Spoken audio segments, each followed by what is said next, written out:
والصلاة والسلام على سيد الأنبياء والمرسلين محمد وعلى آله وصحبه أجمعين. أما بعد،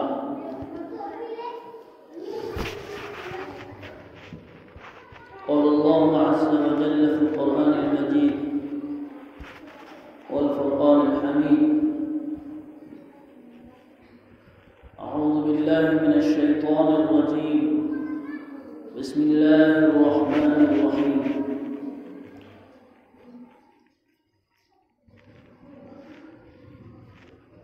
نحن نقص عليك نبأهم بالحق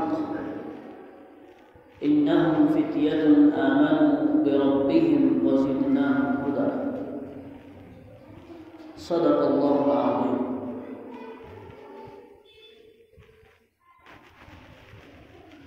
محترم حضرات،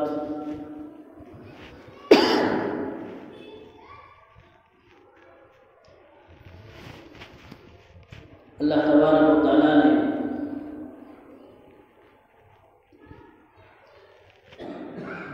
انسان کی پیدائش میں اور پھر اس کی زندگی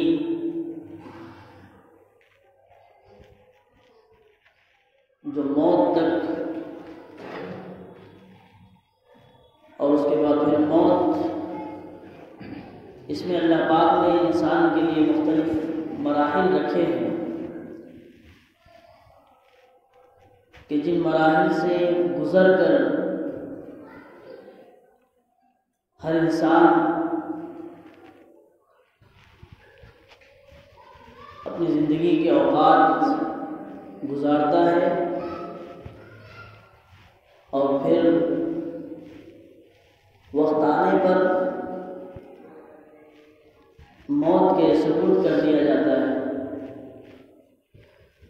چنانچہ اللہ پاک نے انسان کے مراحل کو بیان کیا ہے کہ انسان کتنے مراحل سے گزرتا ہے۔ قرآن کہتا ہے: اعوذ باللہ من الشیطان الرجیم، اللہ الذی خلقکم من ضعف ثم جعل من بعد ضعف قوة ثم جعل من بعد قوة ضعفا وشيبا يخلق ما يشاء وهو العلي القدير۔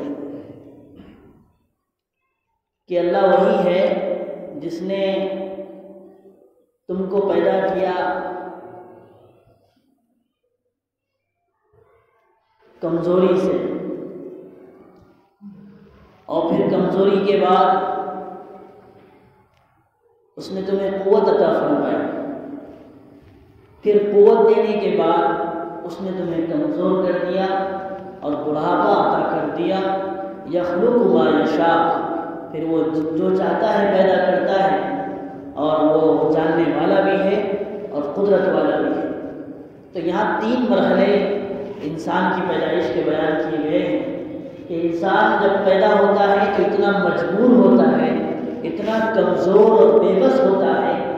کہ وہ بھی پیدا ہو رہا ہے ایک طرف، اور دوسری طرف دوسرے حیوانات کے بچے بھی پیدا ہو رہے ہیں، جانور بھی پیدا ہو رہے ہیں، لیکن دونوں میں اتنا فرق ہے کہ انسان کی کمزوری اور اس کی بے بسی اتنی ہے کہ وہ جو جانور کے یہاں بچے پیدا ہو رہے ہیں یا جو بھی بچہ پیدا ہوتا ہے وہ چند دنوں میں جو ہے چلنا شروع کر دیتا ہے اور بیٹھنا شروع کر دیتا ہے۔ جیسے بکری کا بچہ لے لیجئے، گائے کا بچہ لے لیجئے، لیکن اس کے باوجود انسان کی کمزوری بتائی گئی ہے کہ انسان کم سے کم 2 سال لگتے ہیں، اس کے بعد جا کر وہ کھڑا ہوتا ہے، بیٹھتا ہے، چلتا ہے۔ تو یہ انسان کی کمزوری بیان کی کہ انسان بچپن ہی سے اتنا کمزور ہے۔ وَخُلِقَ الْإِنسَانُ ضَعِيفًا، اور انسان کو کمزور پیدا کیا گیا ہے ہر اعتبار سے۔ پھر یہ کمزوری کا مرحلہ طے کرنے کے بعد پھر اب اس کے پاس دوسرا مرحلہ آتا ہے اس پر جوانی کا، کہ وہ جوانی میں اس کے اعضاء جو ہے مضبوط ہو جاتے ہیں، اس کی فہم اور اس کا شعور اور اس کی عقل مضبوط ہو جاتی ہے، وہ سوچ سکتا ہے، سمجھ سکتا ہے چیزوں کو صحیح جو ہے استعمال کرنے کی طاقت اور صلاحیت اس میں پیدا ہو جاتی ہے۔ پھر یہ جوانی کا مرحلہ ختم ہوتا ہی ہے تو اس کے بعد پھر بڑھاپا آ جاتا ہے۔ اب بڑھاپا جب آتا ہے تو بڑھاپے میں ظاہر ہے انسان پھر کمزور ہو جاتا ہے، اس کے اعضاء، اس کے جسم کا ہر حصہ کمزوری کا شکار ہوتا ہے، اس کی طاقت کم ہو جاتی ہے، پھر ساتھ ہی ساتھ کئی بیماریاں اس کو لگ جاتی ہیں، اور وہ بیماریوں کے ساتھ وہ زندگی گزارتا ہے۔ پھر ایک وقت آتا ہے کہ اس کی موت کا جو ہے بیل بچ جاتا ہے، الارم بچ جاتا ہے، تو وہ جو ہے سفر آخرت کے لیے روانہ ہو جاتا ہے۔ تو یہ 3 مرحلے انسان کے بیان کیے گئے ہیں، اس میں سب سے زیادہ قیمتی اور سب سے زیادہ اہم جو مرحلہ ہے وہ جوانی کا مرحلہ ہے۔ کہ جوانی کا مرحلہ ایسا مرحلہ ہے، ایسا پوائنٹ ہے یا ایسا وہ ایج ڈیوریشن ہے اور جو ہے زندگی کا مرحلہ ہے کہ جس میں انسان دونوں مرحلوں سے بچپن کے مقابلے میں بھی، بڑھاپے کے مقابلے میں بھی زیادہ طاقتور ہوتا ہے، اور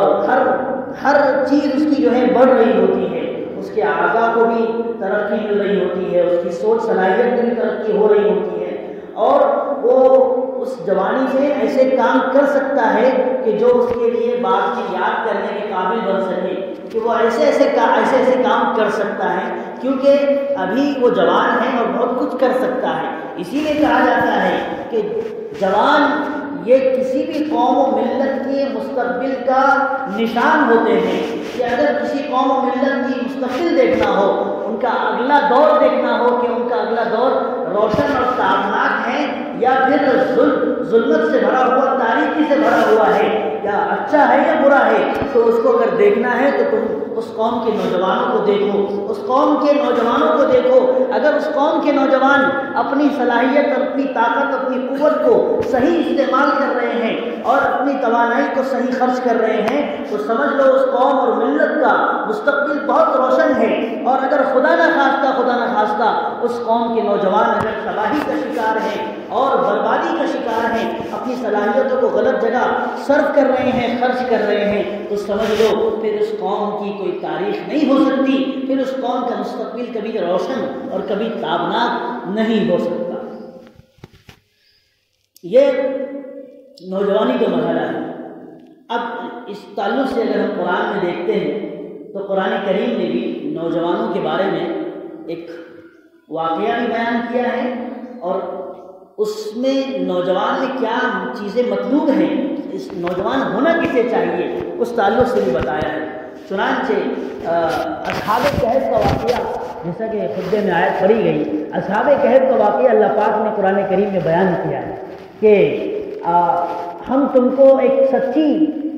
جو ہے رپورٹ دیتے ہیں، ایک سچا واقعہ بتاتے ہیں کہ وہ نوجوان، کچھ نوجوانوں کے بارے میں کہ وہ ایسے نوجوان تھے کہ آمنوا بربہم وزدناہم ہدی، کہ جن کا ان کے رب پر، پروردگار پر، اللہ پر بڑا پکا اور بڑا مضبوط یقین تھا، وہ اللہ سے محبت کرنے والے تھے، اللہ کے ساتھ اپنے دل کو لگانے والے نوجوان تھے، اور اس کے ساتھ فرمایا کہ جب وہ اللہ کے ساتھ جو ہے اپنے رشتے کو، اپنے تعلق کو مضبوط کرنے والے تھے تو اللہ نے پھر فرمایا کہ وزدناہم ہدی، پھر ہم نے ان کی ہدایت کی ترقی بھی دے دی تھی کہ پھر وہ ہدایت ہی کے ساتھ جو ہے زندگی گزارنے والے تھے۔ یہ اصل میں یہ واقعہ اس طریقے سے مختصراً یہ ہے، بڑا واقعہ ہے، پورا جو ہے پوری صورت اس پر اتاری گئی ہے، نازل کی گئی ہے۔ اس کا مختصر واقعہ یہ ہے کہ یہ ایسے نوجوان تھے اپنے معاشرے کے، اور کہ جس زمانے میں بت پرستی اور اللہ کا انکار اور اللہ کے ساتھ دوسرے معبودوں کو پوجنا اور ان کی پرستش کرنا اور ان کے سامنے اپنے ماتھوں کو ٹیکنا، یہ انہوں نے جب دیکھا، اور حکمران بھی ایسا آیا جو ظالم تھا اور جو جابر تھا، کہ جس نے یہ اعلان کر دیا کہ اب یہاں پر بت پرستی ہوگی، یہاں پر اللہ کا انکار کیا جائے گا، ہم ایک اللہ کو نہیں مانیں گے، ہم جس سے ہم کو فائدہ ہوتا ہے وہ ہمارا معبود ہے، وہ ہمارا رب ہے۔ چنانچہ یہ نوجوانوں نے ٹھان لی کہ یہ ایسا بادشاہ بھی ہم کو منظور نہیں، ایسا معاشرہ بھی ہم کو منظور نہیں۔ چنانچہ یہ نوجوان کھڑے ہوئے اور انہوں نے بالکل بربنا انداز میں اور جرأت مندانہ انداز میں، بڑی جرأت اور بے باکی کے ساتھ اور اپنی طاقت اور قوت کے ساتھ انہوں نے پھر یہ اعلان کیا کہ تم اگر اس طریقے سے کہتے ہو تو غلط کہتے ہو، کہ اگر بات یہ ہے تو سن لو، اذ قاموا فقالوا ربنا رب السماوات والارض، کہ سنو کہ ہمارا پروردگار تو بس وہی ہے کہ جو آسمانوں کا پروردگار ہے اور جو زمین کا پروردگار ہے، اور اس کے علاوہ ہم کسی کے سامنے اپنے ماتھے کو ٹیکنے والے نہیں ہیں، اور ہم اس کے علاوہ کسی کے سامنے اپنی ضرورتوں کو مانگیں گے نہیں، بلکہ اگر ہم اس طریقے سے کرتے ہیں تو غلط کرتے ہیں۔ اس لیے ہمارا یہ اعلان ہے، ہم کو جو سزا دینی ہے دے دو، ہم کو جو تم کو کرنا ہے کر لو، لیکن ہم اپنے اس موقف سے ہٹنے والے نہیں، اس اسٹینڈ ہمارا بدلنے والا نہیں ہے۔ چنانچہ وہ نوجوانوں نے یہ اعلان کر کے دکھایا، اور اللہ نے ان کی جرأت کو، اللہ نے ان کے حوصلے کو پھر قرآن میں بیان کیا کہ دیکھو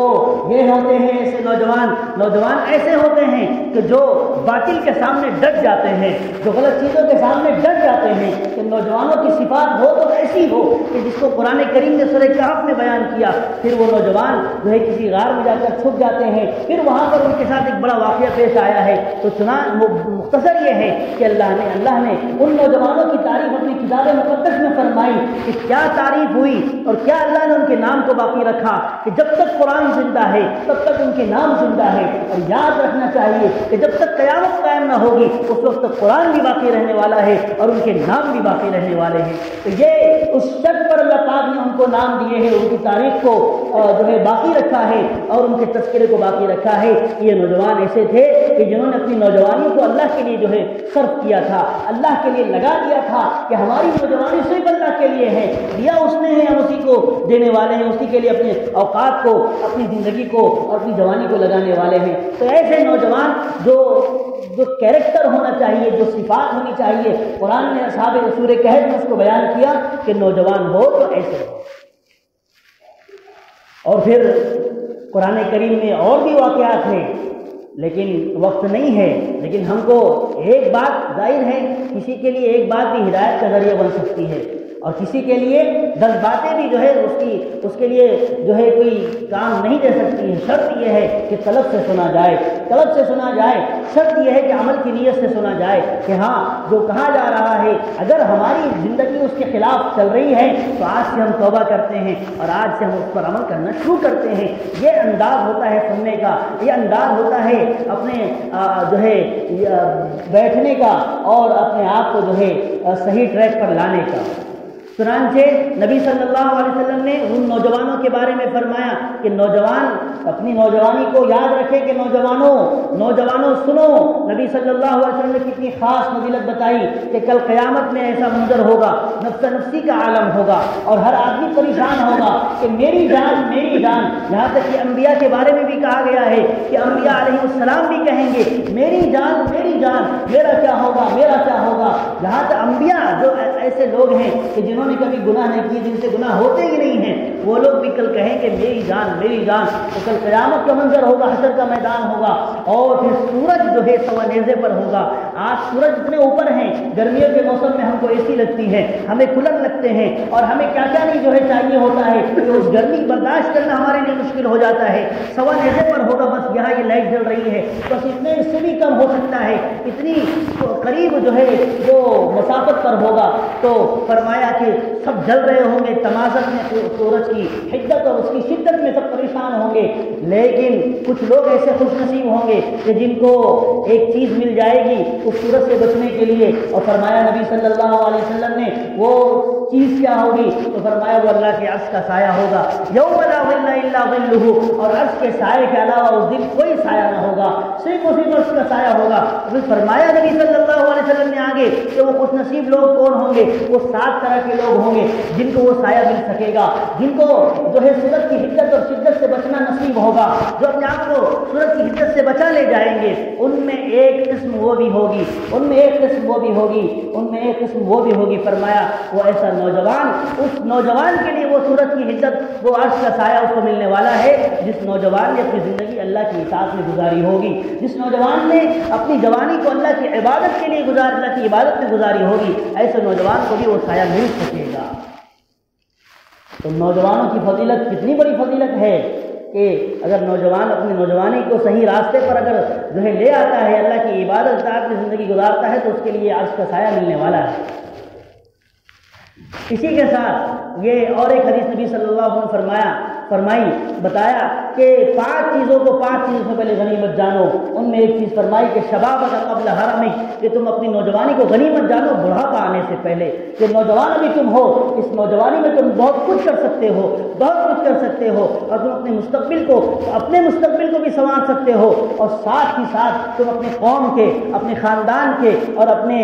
محلے کے اور اپنے گھر کے مستقبل کو بھی روشن کر سکتے ہو۔ تو یہ نوجوانی اللہ پاک نے عطا فرمائی ہے، اس لیے نوجوانوں کو چاہیے کہ اپنے نوجوانی کے تعلق سے سوچے کہ ابھی ہم بالغ ہو گئے ہیں، ابھی ہم 18 سال کے اوپر ہو چکے ہیں، 15 سال کے اوپر ہو چکے ہیں، لہذا یہ نوجوان اب اپنی نوجوانی کو ایک لائحہ عمل تیار کر کے، ایک منظم مرتب نظام مرتب کر کے، اور ایک پری پلان جو ہے اپنی زندگی کو جو ہے صحیح ڈگر پر لانے کی فکر کرے، صحیح ٹریک پر لانے کی کوشش کرے۔ میرے بھائیوں بزرگوں، آج ہم دیکھ رہے ہیں کہ آج ہمارے نوجوانوں کا کیا حال ہے، آج ہمارے نوجوانوں کا کیا حال ہے، آج ہمارے نوجوانوں کا کیا حال ہے۔ ہر آدمی دیکھ رہا ہے، ہر باپ دیکھ رہا ہے، ہر دادا اور نواسا دیکھ رہا ہے کہ اس کے ناتے پوتے، اس کے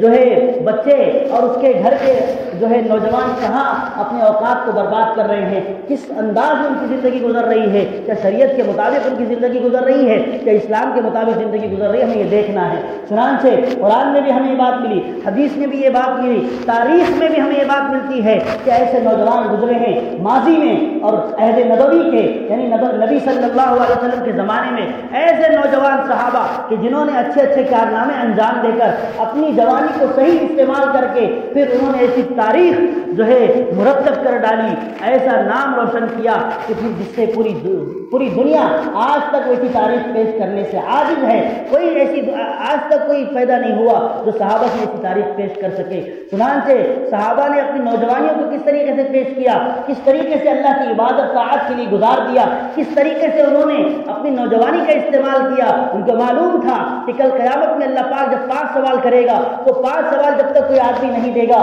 کوئی بندہ نہیں دے گا، وہ اپنی جگہ سے ہل نہیں سکتا۔ اس میں ایک سوال یہ بھی ہوگا کہ ہم نے تمہیں جوانی دی تھی، تم نے جوانی کہاں گزاری؟ سڑک نہیں سکتا، حدیث میں الفاظ ہے کہ اس کے پیر اپنی جگہ سے ہل نہیں سکتے جب تک کہ وہ اس جوانی کے بارے میں جواب نہ دے دے کہ بتاؤ تم نے اوقات کہاں خرچ کیے، بتاؤ تم نے اپنے آپ کو کس طریقے سے جو ہے ڈھالا اور کس انداز میں زندگی گزاری، ہمارے احکام کے مطابق زندگی گزاری یا غیروں کے طریقوں پر چلے، نبی کے طریقوں پر چلے یا غیروں کے طریقوں پر چلے، یہ سوال ہونا ہے۔ نوجوان صحابہ کے دلوں میں یہ بات ہمیشہ رہتی تھی، چنانچہ انہوں نے ایسی تاریخ مرتب کی۔ تو دیکھتے ہیں کہ اصل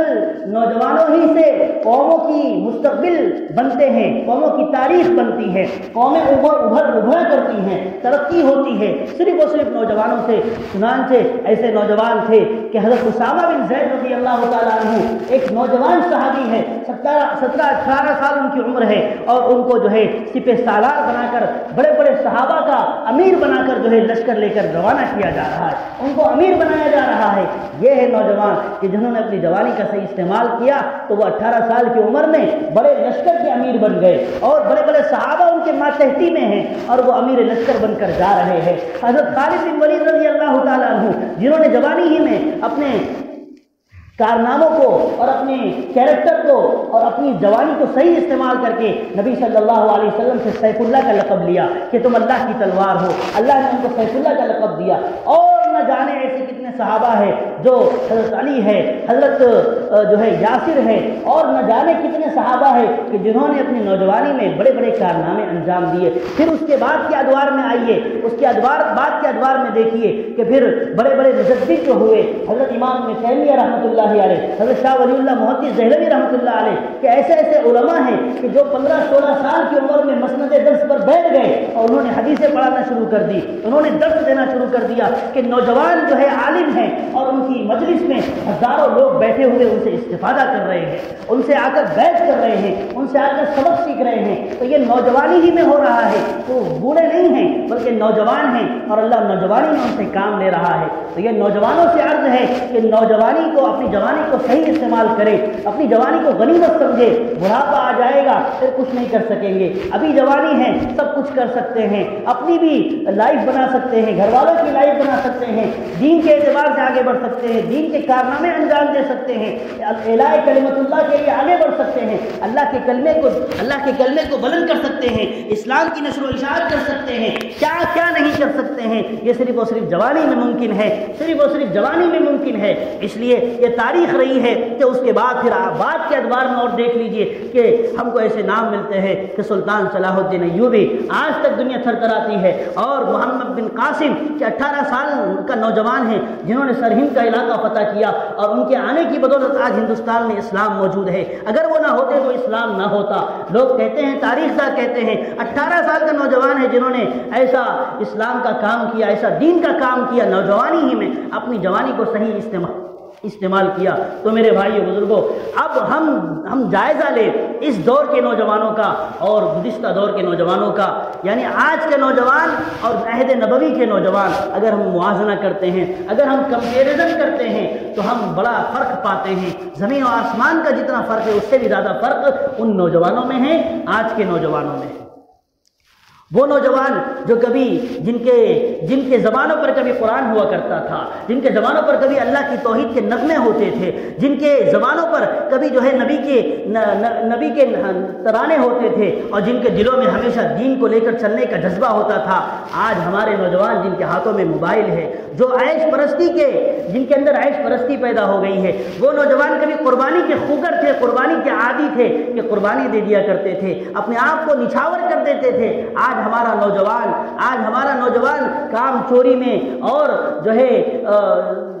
وقت کو برباد کرنے میں یہ اس کی خاص صفات بن گئی ہے۔ وقت کو برباد کرنا، کام چوری سے کام لینا، اور پھر ذمہ داری سے بھاگنا، اور اسی طریقے سے یہ تو وہ چیزیں ہیں جو زیادہ افسوس کے قابل نہیں ہیں، لیکن اسی کے ساتھ ساتھ ہمارے نوجوانوں کا خاصہ بن گیا ہے کہ پھر ان کے اندر ایسی صفات پیدا ہو گئی ہے کہ وہ مغربی تقلید، مغربی جو یورپین جو کلچر ہے اس پر چلنا ہمارے نوجوانوں کے لیے فخر بن گیا ہے۔ پھر منشیات کے عادی بن گئے ہیں، شراب اور سگریٹ اور پھر تمباکو اور پتہ نہیں کیا کیا چیزیں ان کے اندر پیدا ہو گئی۔ اس منبر رسول سے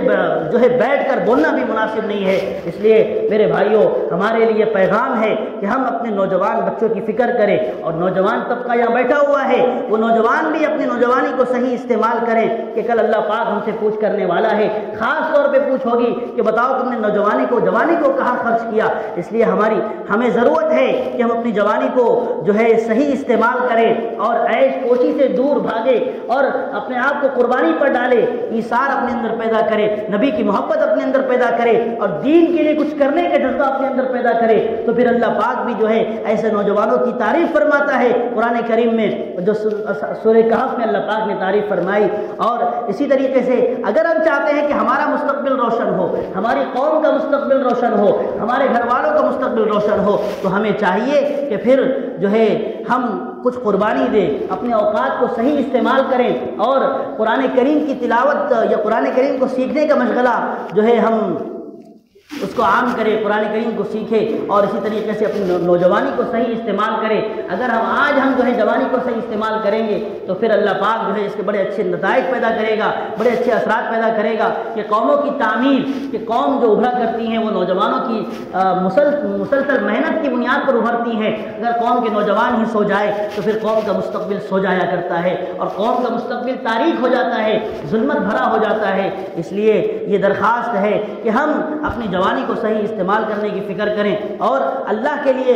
جو ہے ہم اپنے اوقات کو، اپنی زندگی کو اور نبی کی سنتوں پر ڈالنے کی، اپنی زندگی کو نبی کی سنتوں پر ڈالیں، احکام نبوت، احکام الہی پر جو ہے ہم چلنے کے پابند بنیں، قرآن کی تلاوت کریں، اور قرآن کریم کو سیکھنے سکھانے کا بھی عمل جاری رکھیں۔ اور بھی بہت ساری چیزیں جو کرنے کی ہیں جو علماء سے پوچھ کر کی جا سکتی ہے، تو اللہ تعالیٰ سے دعا ہے کہ اللہ پاک ہم سب کو جو ہے اللہ ہمارے نوجوان بچوں کی جوانیوں کو صحیح جگہوں پر خرچ کرنے کی ان کو توفیق عطا فرمائے، اور مغربی اور اسلام دشمن طاقتوں سے ان کی حفاظت فرمائے، اور ان کے اندر صحیح شعور بیدار فرمائے۔ وآخر دعوانا ان الحمد للہ رب العالمین۔ سنت ادا کریں۔